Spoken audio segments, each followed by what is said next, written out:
Welcome to Scoreography, a podcast about the greatest sport on ice, figure skating. I'm Wendy Buskey. And I'm Adrian Buskey, and this time we're going to be talking about the ISU Awards 2024, along with the Art on Ice event that was held simultaneously. Really, Art on Ice is the big event, and the ISU Awards have been kind of added on. It's like an appendage that has been added onto the body. Right, just sewn on, Frankenstein style, right? And after we talk about those, we will also touch a little bit on the new Gracie Gold book, Outofshapeworthlessloser, that just came out. We're both listening to it in audio. We've not finished it yet, but we do have a few things that it's worth kind of talking about with it, but a very interesting listen so far.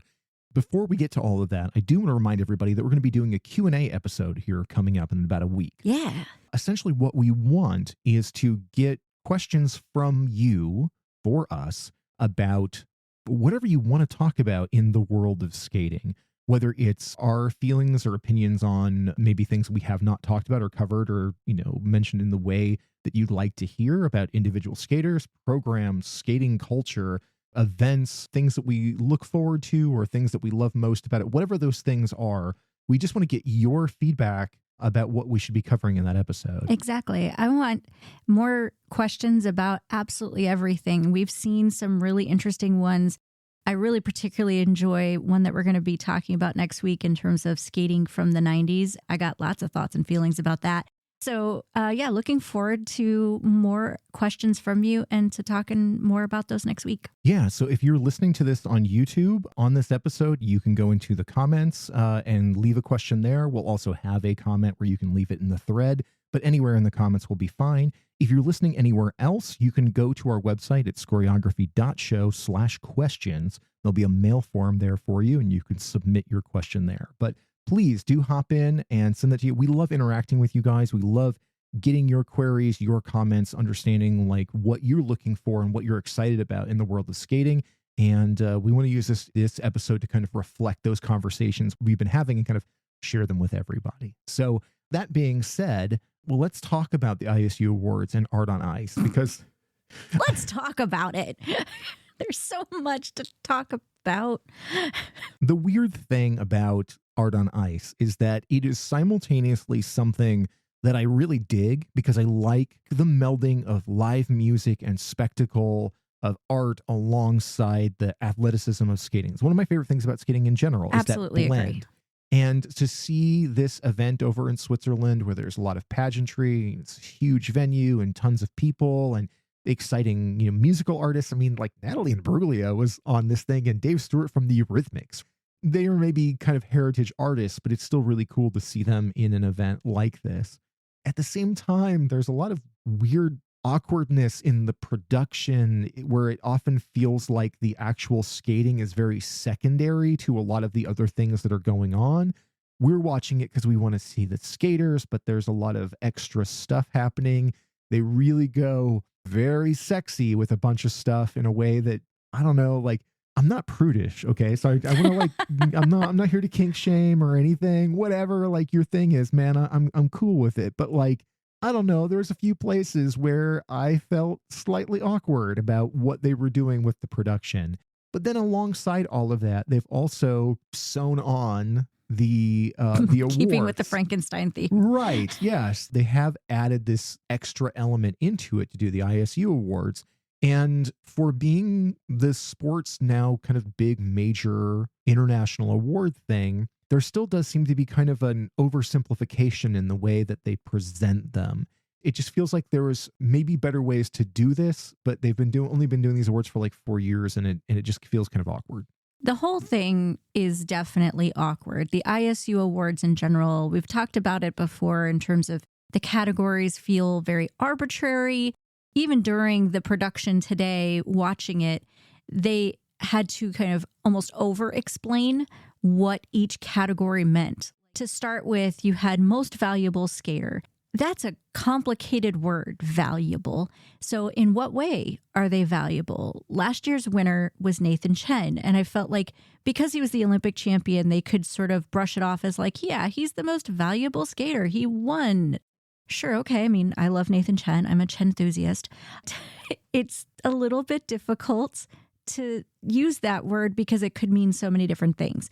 This time, specifically Kurt Browning, one of the co-hosts of this show, kind of reflected on how it was related to their overall social media presence and how much influence they had maybe on the overall skating fandom.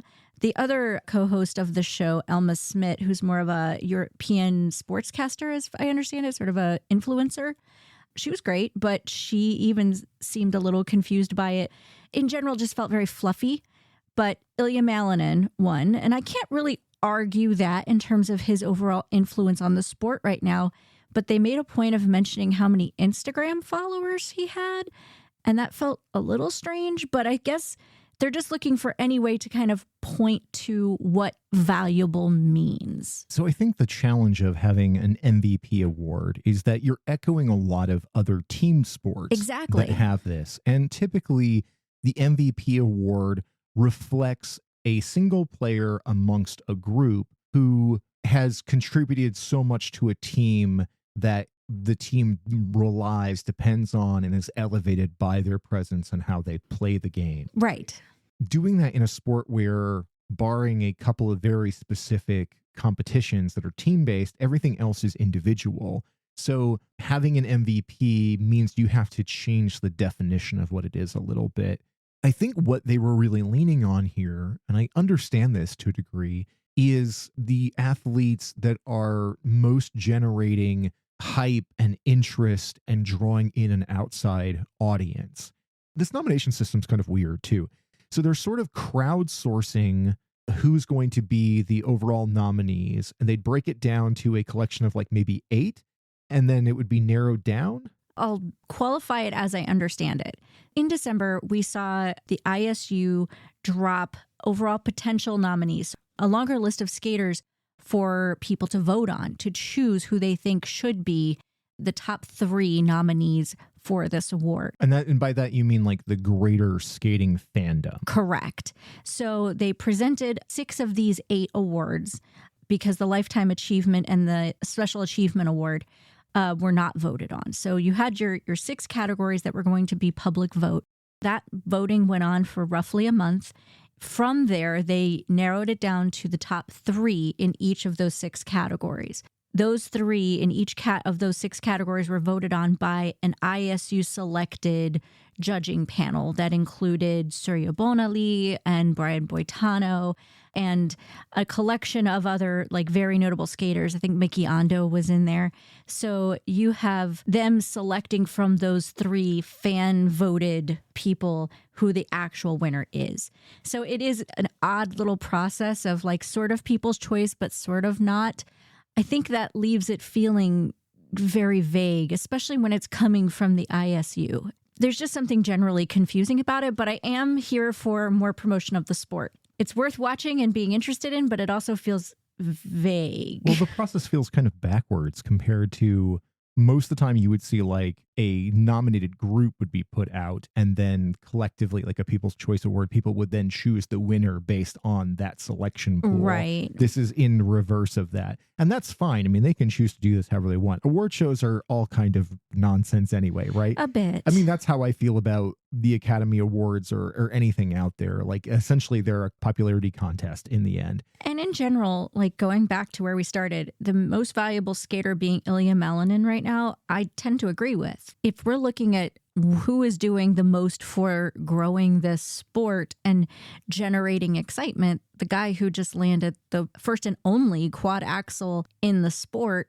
getting that award makes sense. If I'm looking at it as a 1-to-1 to the athlete of the year at the ESPYs or something, like, yeah, Malinin would make sense. Well, and Ilya won last year for Newcomer. Oh, no, he won a special achievement for the quad axel. Right. So I think here, again, they're talking about more like somebody who promotes the sport. Yeah. And the question I would raise here, so your 3 finalists in this were Ilya Malinin, Kaori Sakamoto, and Shoma Uno.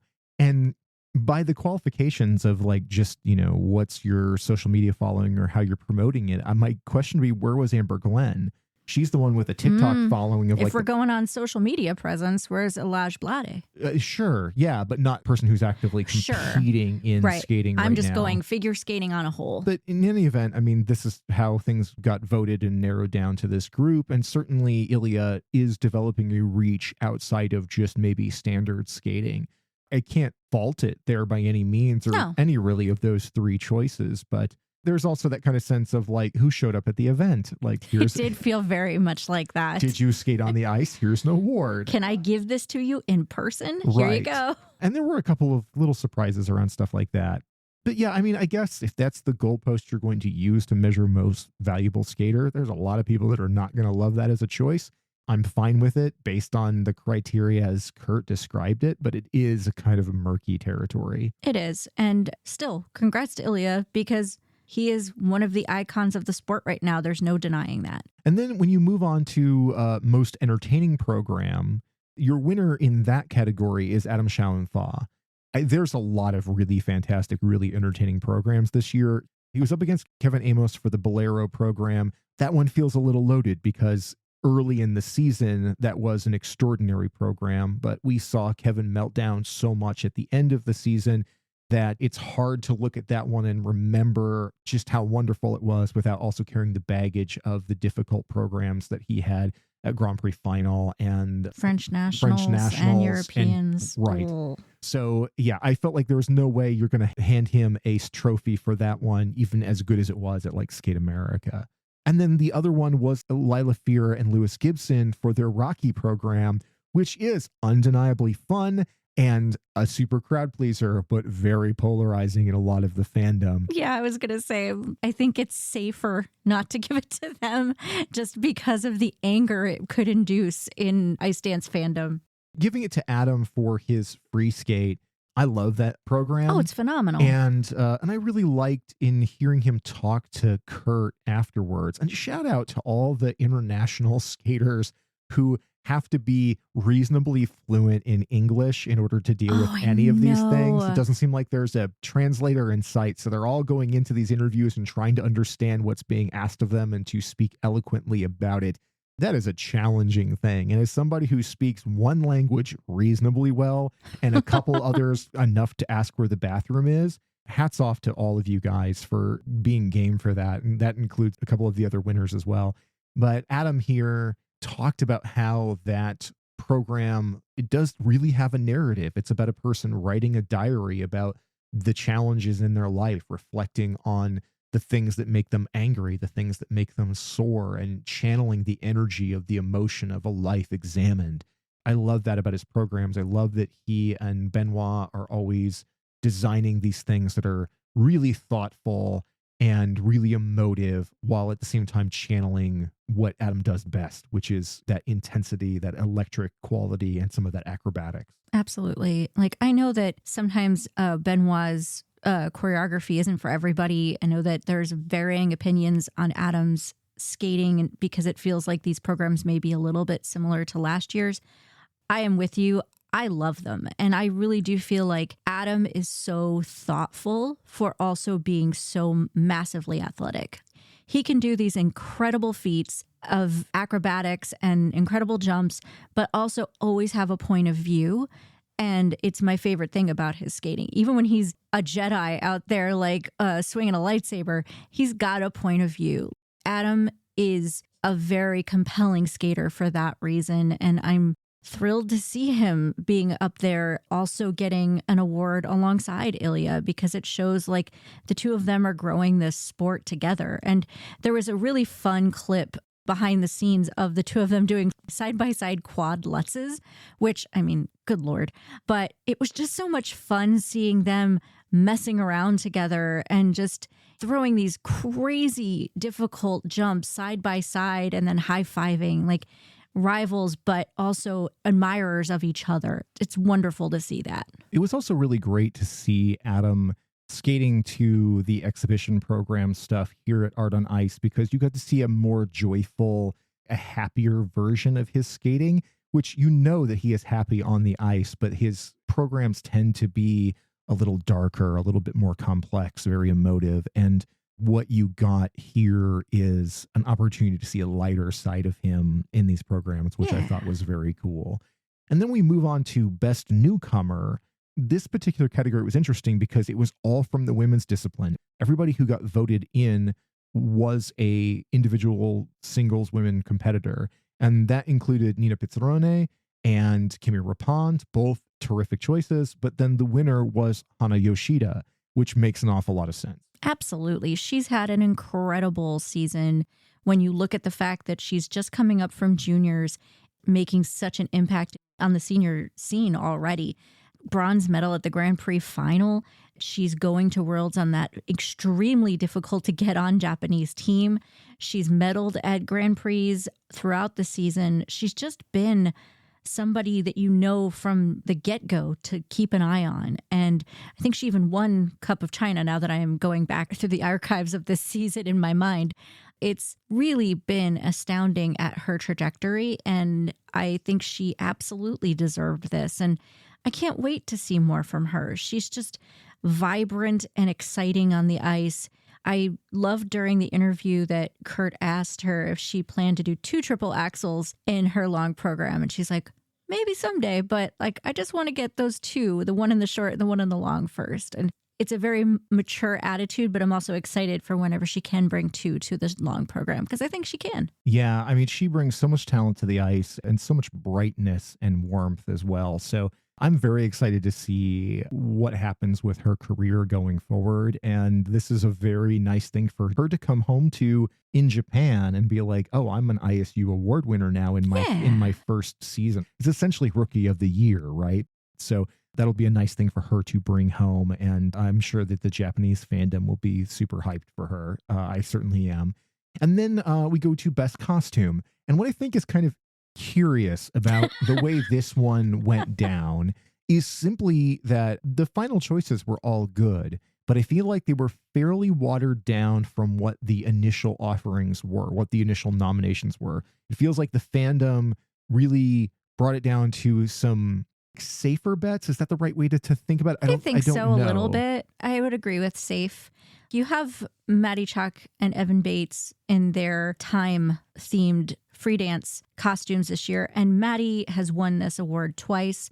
She designs her own costumes. This one is exceptional, but did not win. But I do feel like Maddie and Evan are always going to be on that list because she has such an eye for design, and they always look unique on the ice. The other 2 I did feel I would refer to as safe. They were the short program, the now no longer being used short program, Sirens dress that Han Lee was wearing in the first half of this season, which is a gorgeous costume. Yeah, it kind of evokes a mermaid theme. Like very much. One arm is kind of scaled. It's a beautiful dress. It's a beautiful dress. And then the winner here, Luna Hendricks, which is interesting because the package kind of showing it how the costume for her free skate was in the first half of the season. But when we saw her at Europeans and here, that costume has changed. They interviewed Luna afterwards about it because it's kind of worth noting that this costume was designed by her and her coaches.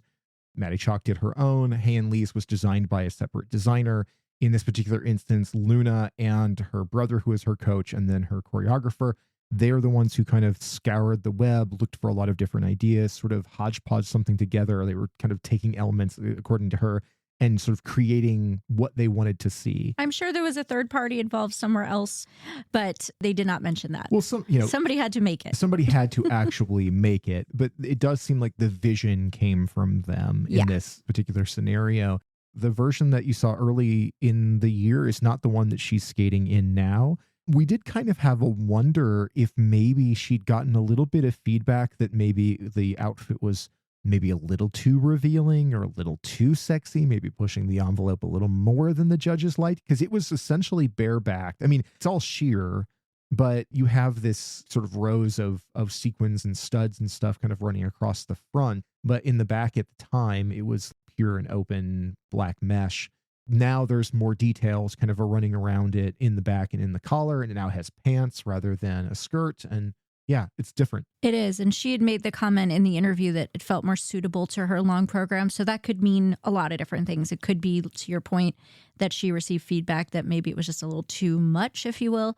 But it also could just be a comfort thing. Like the long program is long and maybe the pants are just a little bit more comfortable to wear during that performance every time. I'm always here for pants. Bring more pants. Oh, yeah, I love it. I'm always here for pants, shorts. That's always a +1 for you, isn't it? Whenever someone's in shorts. At some point, I'll have to explain that I have my own rating system when we're watching things, and there's things that I give automatic points or negatives for. Pants are a +1, shorts are a +1, ponytails are a +1, beards are a +1. Like this is how my own personal PCS scoring goes. It's just things like that I like to see that just feel a little different. Yeah, I love that beards are a +1. I'm a bearded guy, so I don't know. I'm pro facial hair. I love that. Going back to what you said about Safe, I do think that there are other costumes out there this season that I might have been a little bit more excited by, but Luna always has fantastic styles. And I love Luna, so I'm all for her getting an award. She also did some really nice performances here. I mean, she did. We've seen her live. She's a wonderful live artistic performer. She shines under the spotlight and seems to eat up that type of attention and vibe in a performance setting like that. So it's always great to see Luna shining at her brightest. Well, I want to talk about the best coach here because that award went to Mai Hamada. That's a controversial choice for sure. So the other two coaches that were up against Mai were Sonoko Nakano, who is best known for being Kaori Sakamoto's coach, amongst others, like Mai Mihara, and then Stefan Lambiel, whose name kind of speaks for itself, but, is most noteworthy in the coaching scene as Shoma Uno's coach. Mai Hamada currently coaches 3 very prominent women's skaters, including Mona Chiba, Mao Shimada, and Hana Yoshida. So she is definitely worthy of that name of best coach. She's coaching 3 of the top women in the world, but she definitely has some controversy in her background and has been called out on being an extremely authoritarian type coach who is not exactly a skater's best friend, if you will. I personally don't know enough about that history to speak to it. I just know that she has a questionable reputation, I guess is what you'd call it. It's now a discharged case. It did not go anywhere, but there was a lawsuit by one of her former skaters that did accuse her of essentially not word for word, but emotional abuse.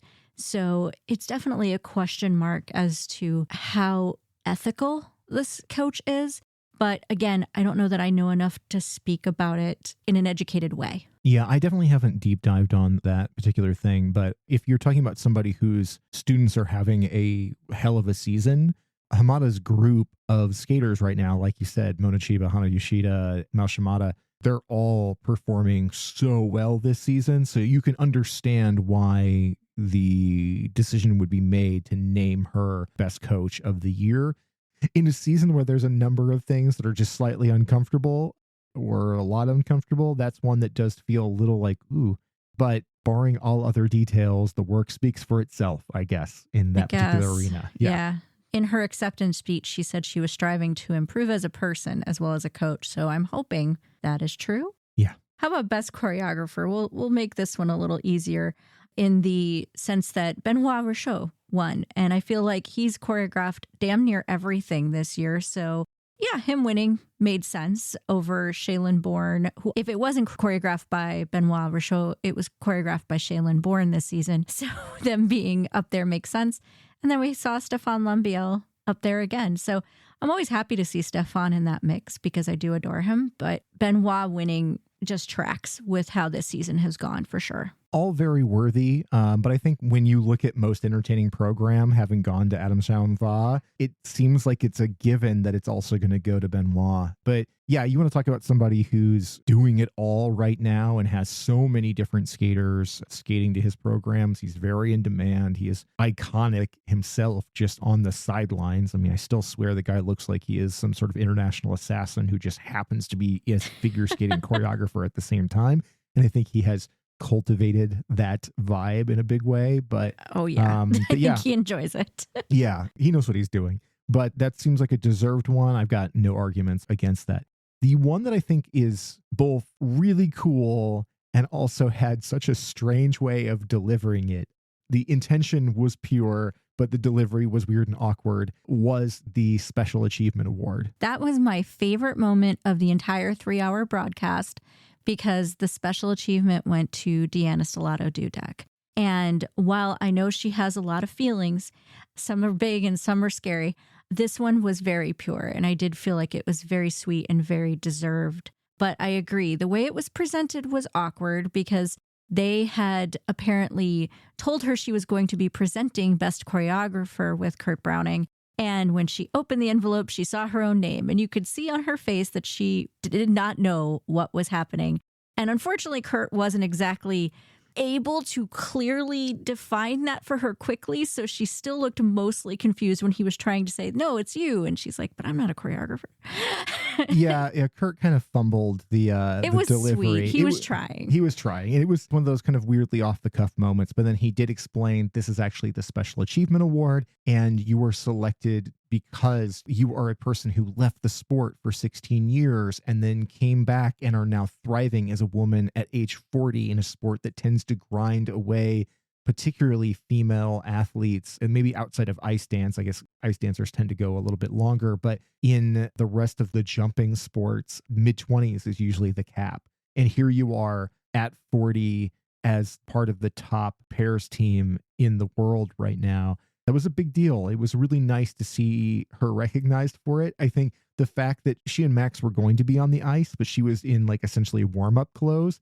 So she's getting this delivered to her when she did not have any idea it was going on or that she was even remotely considered for something. It clearly did mean a lot to her, though. Yeah, I mean, that was the part that was my favorite, is that she definitely started tearing up, and you could see that she, I don't want to say needed that, but there is an element that Deanna, in a lot of her interviews, has talked about the fact that she hasn't really felt that support over the years. The USFSA, whenever she was skating for the U.S. as a pairs team early, when in her comeback, she didn't feel that level of support because she was in her mid-30s and they didn't believe in her. And now I think they must regret that. Big time. But Canada has supported her over the last few years, and I feel like the rest of the skating community has only gotten more and more in her corner of, no, this is a massive achievement. And while it should not be astounding that a woman at 40 can do something like this, it is. It's absolutely astonishing. And God, I hope she sets a new trend for, not aging out at 22. It's wonderful that she's there. And I'm so thrilled for her that she got this award, because of any of it, I just hope that it means to her, I don't have to fight back so hard. I am absolutely amongst the best in the world, and everybody knows it. Yeah. And getting to hear her tell her story, even briefly in the acceptance, not really a speech, because she was really kind of off the cuff for this. But, letting her take that moment to say that she didn't just leave the sport for 16 years. She didn't get on the ice for 16 years. And that she was just working a normal job until she was on like a company retreat or something, and answered an icebreaker question about what you would do if there was no barrier, if you couldn't fail. And she's like, I'd go win an Olympic medal. And then she was like, wait a minute, I still want this. And that drove her back into the sport in her mid-30s, 16 years after competing. And here she is winning a big award, taking medals and podiums all over the place. It's super inspiring. Obviously, we are big fans of hers, but this was a really nice thing to see. And then the last award, I don't think anybody's going to argue, a Lifetime Achievement Award to Mr. Brian Orser, who has done damn near everything. Oh, yeah. To be somebody who essentially revolutionized, particularly the men's division, by making the triple axel a constant in programs and raising the bar as far as the technical aspect in the sport years ago, winning Olympic medals, winning world medals, being such a beloved competitor and an inspiration to whole generations of skaters, and then making that transition into being a coach. And now, I mean, he's been the coach for Yuna Kim and Yuzuru Hanyu. Yeah, that's enough to warrant that beyond everything else you just said. That's ridiculous. Right. It's just ridiculous. And a whole lot of other... Jason Brown. Yeah, and a whole lot of other terrific skaters besides. Those two alone would secure a legacy for you as a coach. And then his stable is so massive, full of talent, and people just tend to seem to really like him in general as a coach. He tends to elevate people to their best version, which is exactly what you want from a coach. And as a lifetime achievement goes, pretty difficult to make a better choice than that. The other thing that's worth noting, since we've talked about the awards, is the rest of the Art on Ice show, which was different. And I think something worth noting is that, to your point earlier, love music and art and ice skating coming all together. I love that mesh of different forms of art and athleticism merging to create something that a lot of different types of audiences can enjoy together. And it also makes skating not just feel like it's on its own island, if you will, by making it more of this complete experience. I think it does draw in more people. That said, I can't say that this particular event would be something I'd be real excited to go to, just because I don't know that it was my flavor of a show. Yeah, I think there's a couple of different things at play here. Is that one, watching it from home on the ISU feed, which, thankfully was not geo-locked. So you could actually just watch the event, which is pretty great. And it should still be available. I don't know if it's a permanent thing, but it is on YouTube if you haven't seen it yet. But the production of the show oftentimes really made the elite skaters participating in it very secondary. They would cut away a lot from them in the middle of jumps or kind of ignore them on the ice. You got the sense that all these skaters were kind of doing variations of other programs to new music. They probably had to throw this together in a few days or a week. So there was a lot of familiar elements that we've seen as part of other choreography, but still they made it very secondary at times to the performers, and you had a number of big names, legacy artists and some newer ones that were doing really wonderful performances. But as a skating fan, I want to see more of the skating, and I felt like that was diminished in the way that it was presented. Alongside of that, there's just the aspect of some of the clothing choices. There's a lot of like scantily clad things. And again, I'm not bothered by those things, but I guess when I'm so used to athletic competition. Well, exactly. It's like, I'm not a prude either. And yes, there is a part of me that couldn't help but watch the segment where they had a good portion of the men that were performing here shirtless, kind of writhing together around one of the singers. And half of me was thinking, man, this is refreshing just because, women are out there half dressed all the time in competition, are expected to be. So good. I'm glad that you go out there and are objectified a little bit. But then the other half of me was just sitting there confused as to like skating meshed with Magic Mike. And it just felt a little bit awkward, to say the least. And even more so, I think it was the section before that whole shirtless men, I want to say fiasco, but that feels harsh, but it just felt weird. Before that, it was one man being like surrounded by like 9 other skater women. Not elite skaters in this case. It was the kind of company skaters, if you will, for Art on Ice, essentially doing what wasn't quite a striptease, but dancing around him like they were about to do a lap dance. And it just felt very awkward. And again, all of the women's costumes typically show off a lot of skin. I'm not bothered by that at all. But it's just more of the context of the performances that felt, I don't know, awkward. That's the only word I could think of. Maybe cringe, if you will. Like, there were several times where I wanted to like hide my eyes from what I was seeing. They were doing a several song Tina Turner tribute essentially, which, Tina Turner is amazing. Of course. Was amazing. Sadly, yes, was. But one of the songs they chose was Private Dancer. And that's the thing that they were doing that felt almost like a guy being in a strip club and, being surrounded by ladies and there's a couch. It almost feels like there's going to be a lap dance or something. And I was like, isn't this a family event? And again, I am not saying that this needs to be a G-rated thing. I just looked at it and I was like, what is happening here? And again, it's very Euro. Well, exactly. And there's also another section of it where, to Natalie Imbruglia singing Torn, her one-hit wonder single, live while Jason Brown was on the ice. So I want to watch Jason Brown skating to Torn. That sounds great. But then there's the rest of the company of the Art on Ice skaters around him as androids, I believe.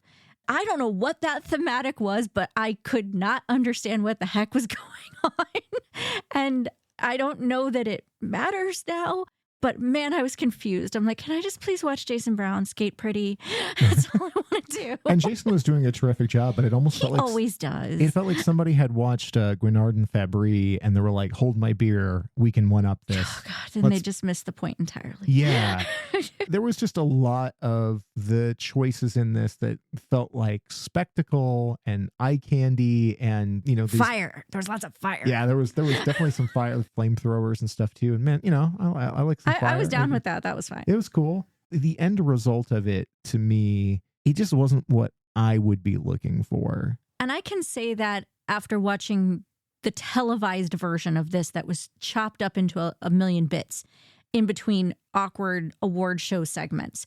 If I saw this all as one unified piece as an event, maybe the thematic would actually feel like it made more sense. So I should probably give it a little bit of grace that there might be more to it than what we saw. And maybe that would have helped it make a little bit more cohesive sense. So yeah, we were getting a definite like back and forth where we're missing sections on the ice while you're going, you know, backstage to get the backstage experience with Kurt. And Kurt was being very exuberant. You know, Kurt Running was just being himself, you know, kind of goofy, kind of, you know, sort of dad joke energy, but also very engaging and was a good audience liaison in that kind of environment. Yeah, I'm, you know, unabashedly a Kurt lover and always have been. And I appreciate that he brings a lot of positivity to these types of events. I felt like his co-host was just as positive and just as energetic. I do feel like it was an event that needs some help on the production side, but it is what it is. I don't know that these two things need to be together. That's a good point. I don't know that it makes sense. I get from the pageantry standpoint of like, here you have a huge crowd. I don't understand why something like this wouldn't be happening at Worlds. Exactly. That's what I was just thinking. Like, why is this not at the exhibition at the World Championships? Right before the exhibition starts, you do the ISU Awards because it's the end of the season and you can hand out those awards. And what would actually be really nice is, let's say you're giving that award to an Adam Seohim Fa, and maybe he didn't win a medal there, but he suddenly gets, you know, this ISU award for most exciting program of the year. That's great. That would be a really wonderful way to end the season, and it would make so much more sense. And frankly, from my point of view, it'd make these awards feel a little more credible if they were being given at the World Championships. Yeah, I absolutely agree. I think that just, you know, my final thoughts on this whole thing is just that it's fine. It's fine.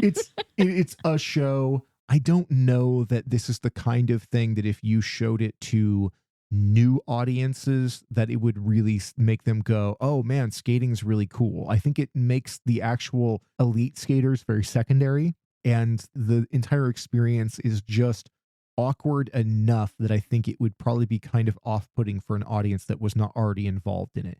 But being there in the stadium when it's happening is probably a very, very different experience. But at home, I was just kind of happy when it was over. And with that, I think I'm going to also mention that it was kind of a strange thing watching it, knowing that this is an ISU event after we had just been watching the news cycle and hearing so much back and forth about the ISU's decision on the Kamila Valieva case and the decisions on medals for the 2022 Olympic team event. And while those are not a one-to-one situation, you can't not be in an ISU specific event and not be thinking about that just a little bit right now, because it does feel like it's just omnipresent in the figure skating landscape. We haven't really talked about it much, but if you've followed skating at all, I am sure you've heard plenty about the fact that after a long investigation, Kamila Valieva received a 4-year ban from figure skating that was effective as of December 25th, I believe, of 2021. So it nullified her European Championships medals and her Olympic medal with the team. That said, the ISU had to then essentially go back and decide, okay, what does that mean for these medals? Does it mean that they just don't exist? Like no one got that gold medal at Europeans that year. How did that play out? So the ISU released a statement originally that said, that Europeans was going to now, everyone would move up one slot in the women's competition. So that would mean Anna Sherbakova wins, Trusova gets silver, and Luna Hendricks would now get the bronze medal. In the team, it gets more complicated because you are removing her free skate and short program scores from Team Russia. What does that mean for Team Russia? Well, by their metrics and the data that they used, Team USA now slides up into the gold medal position. Team Japan goes from bronze to silver, and Team Russia, without Camilla's scores, would drop into the bronze medal slot. The question really came in that, how did they distribute those points that Camilla did not get? So if she had gotten the points for that free program and free skate removed, then who had those given to them as like the number 1 slot, the number 2 slot? It's a lot of math, but overall, what it came down to is if they had followed their own rules, the math would have aligned to Canada being moved up into that bronze medal position. However, the ISU says that based on however their legal team had advised and to make sure that they weren't adversely affecting athletes that were not involved in this whole situation, that Russia was actually the bronze medalist. It's confusing language, to say the least, in both statements that the ISU has released. I can't claim to understand it. I still feel like Canada probably deserved that bronze medal. But at the same time, it is insanely complex, and I don't know that we're even going to see a resolution to this anytime soon. I think there's two problems here is that, like, one, the ISU decided and put it into their initial statement that they were not going to basically do a recount of the point spread for the team. So they just said the points as they are stand, you just cut Camilla's out, and that allows Russia to drop to bronze and then keeps the same top 3 in the podium and make sure that Russia still gets a medal. It's just that they drop to the 3rd place. That doesn't make sense if you basically just retroactively say this person essentially didn't compete. Yes. That would require that the points that she earned be redistributed appropriately. And if you did that appropriately, like you said, Canada moves into that 3rd spot and Russia drops. Also, a big point of argument, and even the International Olympic Committee spokesperson called out the ISU for not applying themselves the way they ought to here. If you go by the rules of the ISU, which you got to remember also covers speed skating, it's not just figure skating, it's any of the skating disciplines. Their rules would say that if a member of a team violates the doping ban, the entire team is disqualified. They did not apply that rule here. They have done that for speed skating in the past, but they did not do it here. So I can understand empathetically how you would not want to penalize a larger group of typically single skaters for having one person in their midst, one person who was caught, been doping and losing their medal shot because of that. I get that. Empathetically, I do understand that. But if you're going to apply the rules of clean and fair sport, but you're going to selectively, in this instance, say, no, we don't want to do it that way, we're going to do it a different way, that really sets a precedent that the ISU is willing to kind of bend their own rules in this situation. Not that the Russians don't seem very pleased with No, they're arguing it as well. Yeah, so they're contending against it. Canada immediately filed a petition saying, why did we not get it? It's kind of worth noting that while America and Japan threw flags and said, hey, our people are not getting their medals when they were supposed to, they've been denied for 2 years, can we just wrap this thing up and make sure that our skaters get actually properly decorated with whatever the medal they're supposed to get? Canada was pretty quiet. Their federation didn't say a lot through this. And so now it feels like they're lodging a complaint when they should have been in arms with everybody else saying, this isn't fair, our team should have moved up into that arena. They did not do that, and now they're going and making a complaint. And I don't see it working out for them. No. So right after the decision got made, we saw Nathan Chen, Maddie Chalk, and Evan Bates, and Alexa Knierim and Brandon Fraser all on the Today Show, essentially being congratulated for their gold medals, which I'm thrilled that they're finally being acknowledged with. But there is this feeling of like, this still feels premature. Ideally, at some point, they will receive a gold medal. And I don't really expect that to change in terms of they're supposed to be acknowledged with this and that they are considered the gold medalists. When those medals actually get around their necks, who knows? Especially with the continued arguments about Canada versus Russia on that podium, and Russia's saying that they're being denied all over the place and that they're arguing it as well. This still feels like it is far from done. So after all of this, I still don't expect to see those medals until like maybe another 2 years. Yeah, and it's just so frustrating to see 2 years of this to go by. The IOC finally puts out their ruling on this, and it just felt like the ISU just wasn't ready. They had 2 years to make a spreadsheet plan for like, if they say this, this happens. If they say this happens. And instead it feels like they got a phone call at 3 o'clock in the morning and said, the results are coming out tomorrow from the IOC. We got to be ready. Several times here I've said the IOC when I probably should have said the Court of Arbitration for Sport. Yes. Is the governing body that made those decisions. But still, it basically comes down from on high, and the ISU just seemed like they were caught not ready to deliver something that was well considered. And now that they've been pressed by it from Canada, they've kind of said, no, this is just what we're going to do. And the language of their statements, it seems intentionally dense and confusing. That's a good way to put it. Yes. Intentionally dense. The problems that we have all the time, we celebrate the sport, but we get frustrated as hell with the bureaucracy of it and how obfuscated that can often be. And how frustrating it must be for the skaters to have committed themselves to a sport that so often either blatantly disrespects them or does not take their needs or what's fair to them into account. And thinking about that kind of thing is a pretty reasonable segue into talking about Gracie Gold's book. I was going to say that seems like a really solid transition into Out of Shape, Worthless Loser, which the title in and of itself tells you a lot about what this book is going to share with you. And I think it's interesting that Gracie basically says that Out of Shape, Worthless Loser is the persona that she created for herself. She kind of breaks this book out into 3 parts, which is Grace Elizabeth, her real self, if you will, whenever she was younger and just getting into figure skating. Gracie Gold, which is the NBC-ified version of her that became the superstar in skating.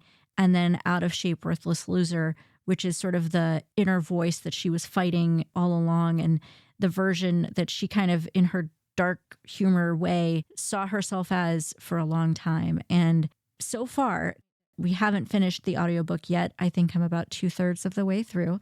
I've already feel like I've learned a lot. And it's also forced me to take a step back and question even some of the stuff I've probably said on here, because she made one statement that has rung my bell a bit.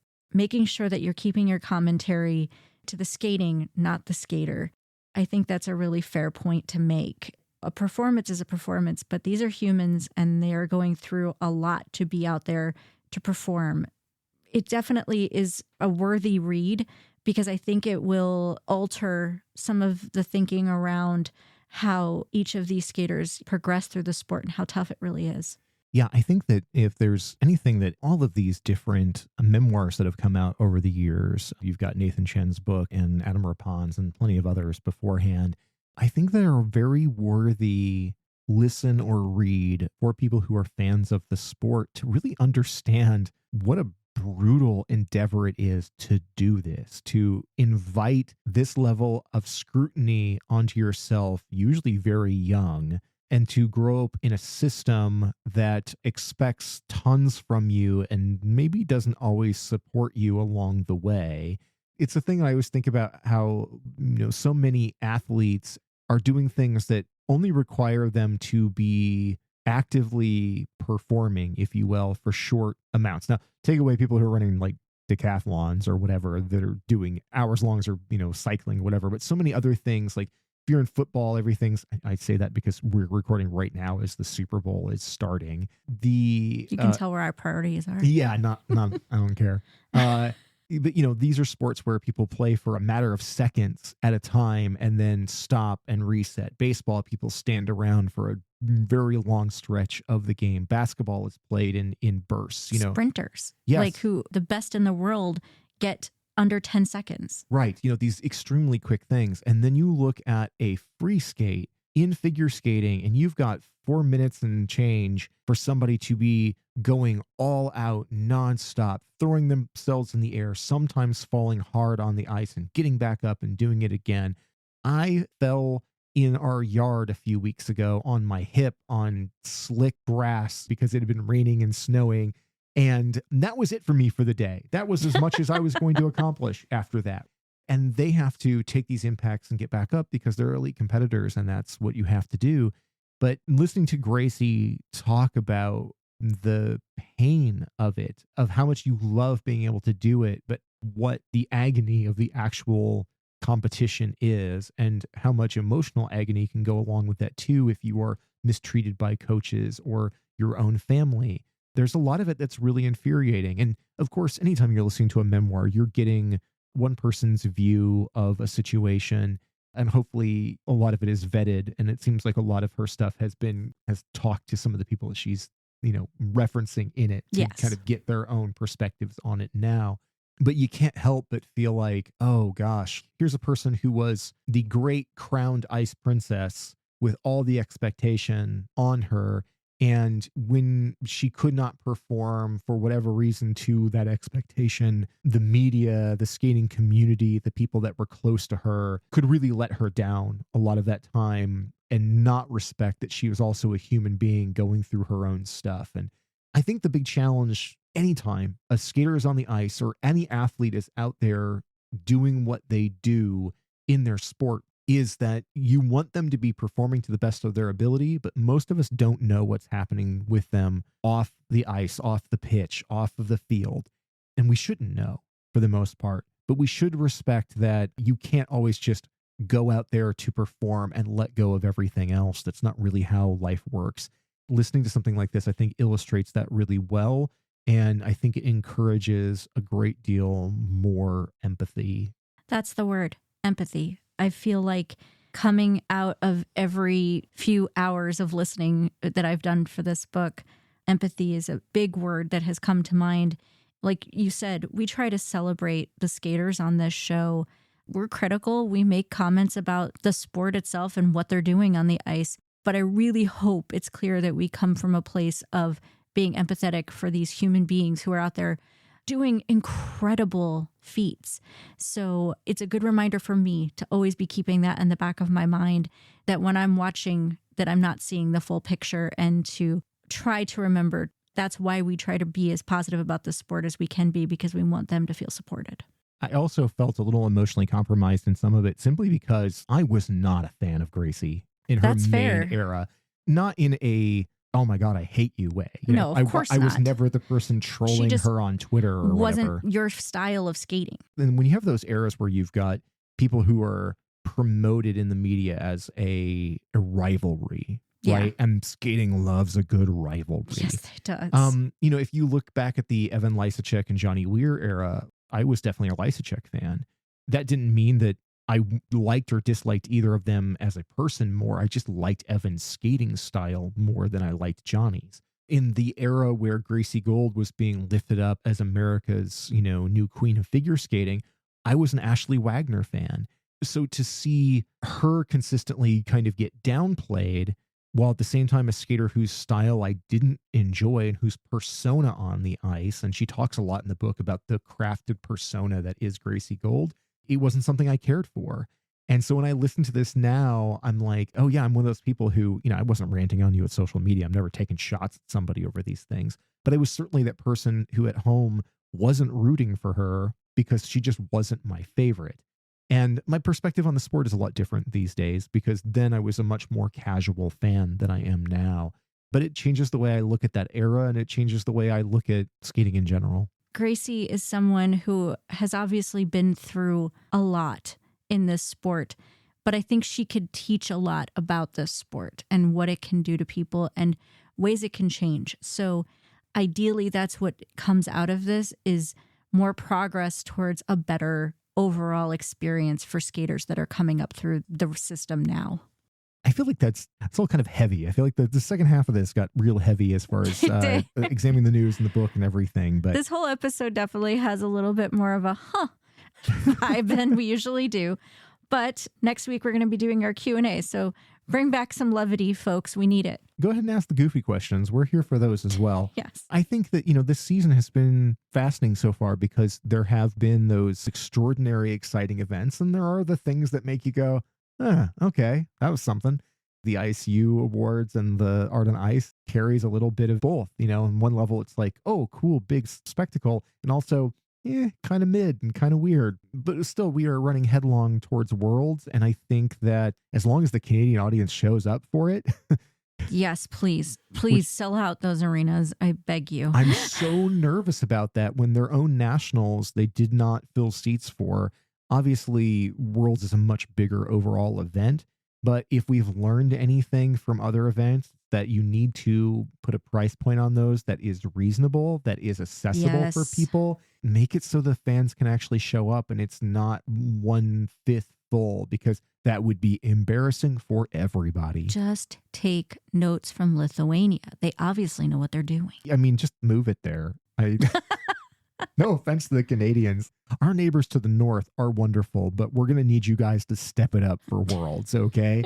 Look at Lithuania. That's how you do it. That's all we're asking for. So with all that in mind, as we wrap up here, I want to remind everybody again that we're going to be doing that Q&A episode. So get into the comments, ask us your questions, make it as high level or as deep as you want to.